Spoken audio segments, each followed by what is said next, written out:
Happy 2024. It's hard to believe we're in 2024. And so, what I'd love to do is I want to take you back to what happened in 2023, because clearly what happened in 2023 will help us forecast what's going to happen in 2024.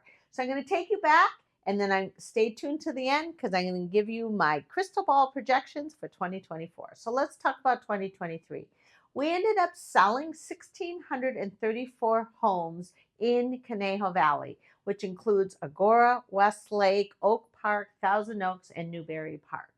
Now, this number is down 450 homes from 2022. So that's down almost 20%. So it's way down 22% from number of homes sold. And that's basically based on inventory. We had an inventory problem the entire year. And so all throughout the year, they were projecting a little bit less. They were projecting about 1,400 homes or 1,500 homes. And so there were more homes that came on the market October, November, and December. So again, we ended up with 1,634 homes sold, down 22% from 2022. Home prices stayed relatively flat. Now, home prices were down 2.9%. We're forecasting that predominantly that we had less higher price homes that sold.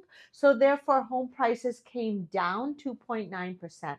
But down 2.9%, we're basically saying is a pretty relatively flat market for pricing.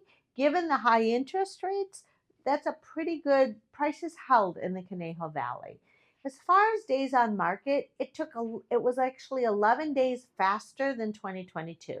When interest rates originally went up in July of 2022, things paused and people paused. Last year, we think buyers kind of got used to the higher interest rate. So as good homes came on the market, they sold. And interestingly enough, our team would sell things faster than the Conejo Valley. Conejo Valley average days on market was 48 days. Our average days on market was 30 days, and most of our homes went in less than 20 days in multiple offers. So that's pretty important because time on market is normally a lower price for your home. So that gives you a pretty good summary. In the end, we had a very good market in Conejo Valley. Even though interest rates were high and there was no inventory, there was still a fair amount of good transactions going on. Prices remained flat and they moved relatively quickly. Fast forward. So let's talk about where we are today. Today, we're sitting here with about 176 homes on the market. This is down 6% from last year. So what have we been talking about for a year to 2 years? Inventory is the continual issue with Conejo Valley. There just aren't enough homes on the market. People are sitting in that 3 to 4% interest rate and they just don't want to sell their home.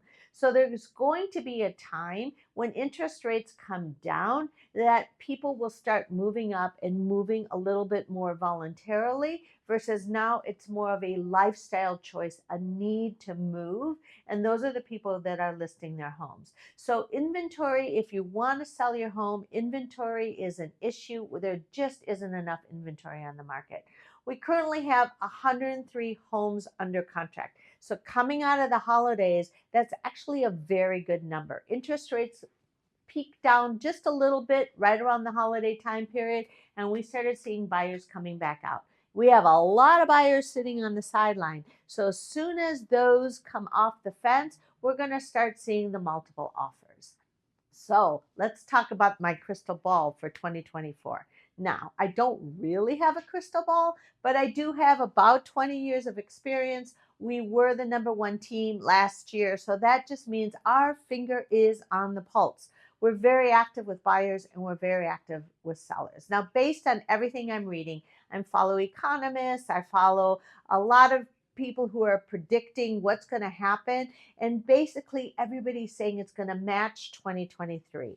They're saying number of homes sold is going to be about flat. So maybe we'll see a little bit of uptick, maybe we'll see a little bit of downtick, but they're not seeing an abundance of homes on the market. The key indicator is going to be interest rates. They are forecasting 3 to 4 drops in interest rates this year. They're not predicting them to be major drops, and we might not see it until May or June. But if we see an eighth point or a quarter point down, we're certainly going to see more people coming on the market. So, what does that mean for pricing?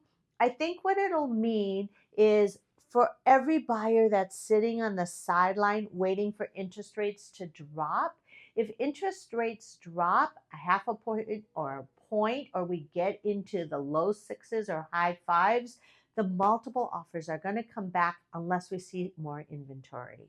So the key will be is if you're looking at a home, I would buy now and I would try to get yourself locked in and refinance in the future if you find the right home. And if you're a seller, I would put your home on the market first quarter, second quarter, because remember, third and fourth quarter, we got an election going on. So a lot of people will pause, even though it won't affect anything. A lot of people will just pause, even though there will still be a lot of sales third and fourth quarter. So my projection again is relatively flat through the year. We are excited. I don't think we're going to see 8% interest rates, so that's going to keep everybody kind of their toe in the water, all the buyers in the water. And more importantly, I come back every month and I'll give you a market update. So if you have specific questions, you know where to reach me. Happy, healthy New Year, and I look forward to staying in contact with you through 2024.